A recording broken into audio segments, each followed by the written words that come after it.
Right now, the focal point for tens of thousands of immigrants trying to get into the U.S. is in Panama. If you look at this, as we start looking at that, if you look at the map of the Western Hemisphere, in this day and age, you'd think you'd be able to get in a car and drive from Northern Hemisphere, I should say North America, down to the end of South America and vice versa. But that is not possible. And the reason for it is right here that we're looking at, the Darien Gap. It's about 60 miles long, includes a swamp and mountainous jungle. It's a habitat for anacondas, venomous snakes, crocodiles, spiders, jaguars, mosquitoes, and diseases like malaria.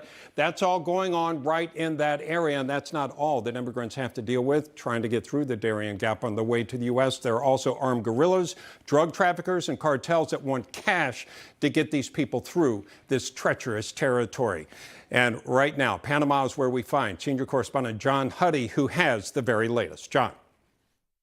Yeah, Bob, and along with the things that you just mentioned, we've been talking to people who arrived here with only the clothing on their backs because they were robbed by bandits. And actually, there's a Chinook helicopter flying over the Lajas Blancas camp, the migrant camp here in Panama right now. We're understanding that these helicopters are going out and not only medevacing people out, but collecting the bodies of people who have died either from disease on the way during that treacherous route to get to this point, or who drowned because of the swollen rivers. Lajas Blancas, as I mentioned, it's one of the migrant camps here in southern Panama. Just to get here, you have to cross through the Darien Gap. And some of the people that we've been talking to here today, we actually passed by as we were heading upriver yesterday to Bajo Chiquito. That is the remote Panamanian Indian village where people, when they come out of the mountains, they arrive at that village. They're processed by Panamanian authorities if they even have identification. Again, we're hearing the horror stories of people being robbed by drug traffickers, by bandits along that route. And then if they have the money, Bob and Katrina, they get in boats and they're brought, basically canoes with outboard motors, as you see there in the video, and they're brought downstream here. And we've actually crossed some of those people. Some of those people recognized us from when they were passing by us. Upwards of anywhere from 1,500 to 2,000 people arrived here yesterday, including one Venezuelan family who described the horrors of the journey, 7 days in the jungle, people dying of disease, being swept away by the floodwaters literally as they slept. You may recall we spoke with a Venezuelan man yesterday who, and I know this is incredibly graphic, I apologize, who described seeing the bodies of children and people being feasted, being eaten by the vultures, and he got very emotional. Well, this family described not only the same things, but what they're hoping and praying for if they make it to the U.S.-Mexico border. Here's the conversation I had in part with one lady. Listen here. She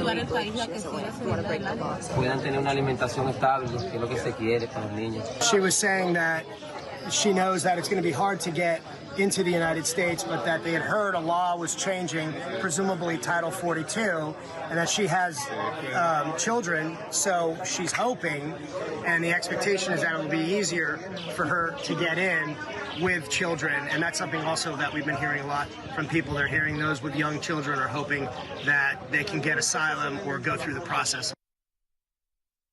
And Bob and Katrina, we've confirmed with Panamanian officials here on the ground that every day they're receiving between 1,500 and 2,000 migrants in this camp. We've also confirmed that upwards of 5,000 more migrants crossed yesterday from Colombia into Panama and are crossing the Darien Gap, the mountains of the Darien Gap right now, and several thousand more, possibly more than 5,000 more migrants were behind that group waiting to cross today. Bob and Katrina. All right, John Huddy, thank you. And here with his thoughts on the border, retired U.S. Army Major and member of the Judiciary Committee, Texas Congressman Troy Nehls. Congressman Nehls, I trust that you heard what John Huddy was reporting from Panama. It sounds like a lot of these migrants trying to get to the United States are riding on false hopes. Well, Katrina, thank you for having me. It is false hopes, but it's been encouraged. This Biden administration has encouraged people from across the globe to enter our country. We're open, folks. Come on up. We're ending Title 42. You heard it from the reporting there with John about the one woman explaining that possibly ending Title 42, this law Oh, by the way, if you bring your children with you, you have a better chance of actually gaining entry into the United States. So I think this administration is to blame for this. It's their fault. It's their crisis. It's man-made by the Biden administration. But when you think about that gap, it sounds to me like that area outside of Colombia and Panama there is hell on earth. And so you're going to have people, family, children going through that jungle, and many of them may not make it. They just may not make it. And I think those deaths, the people that perish along that route, Joe Biden, I don't know how you sleep at night. Yeah, a lot of people consider that what's going on at the border is directly traceable to the current president. By the way, the current president Tuesday night made a surprise appearance at an Emily's List gala where former Speaker Pelosi was being honored. And there was a moment that has a lot of people kind of shaking their heads. Listen to this. And I also want to thank my buddy Kamala, who I work for up in the White House, for leading on this issue. Now, Congressman, the thing about that is it may have been a joke, may not have been a mental lapse, but it may have been a message to people that in this upcoming election, it's not just him running. Well, I think a lot of people, a lot of my friends and others ask me the question, who's really in charge up in Washington, D.C.? We know it's not Joe Biden. So is it Kamala? Well, she's the border czar. She's been in charge of the border. She's been appointed by Joe Biden, and look at the failures there. So I think that most people truly understand that Joe Biden isn't all there. He's having his issues. He's not truly running this country. It's everyone else. And so we have a lack of leadership. We have a failure at the top here.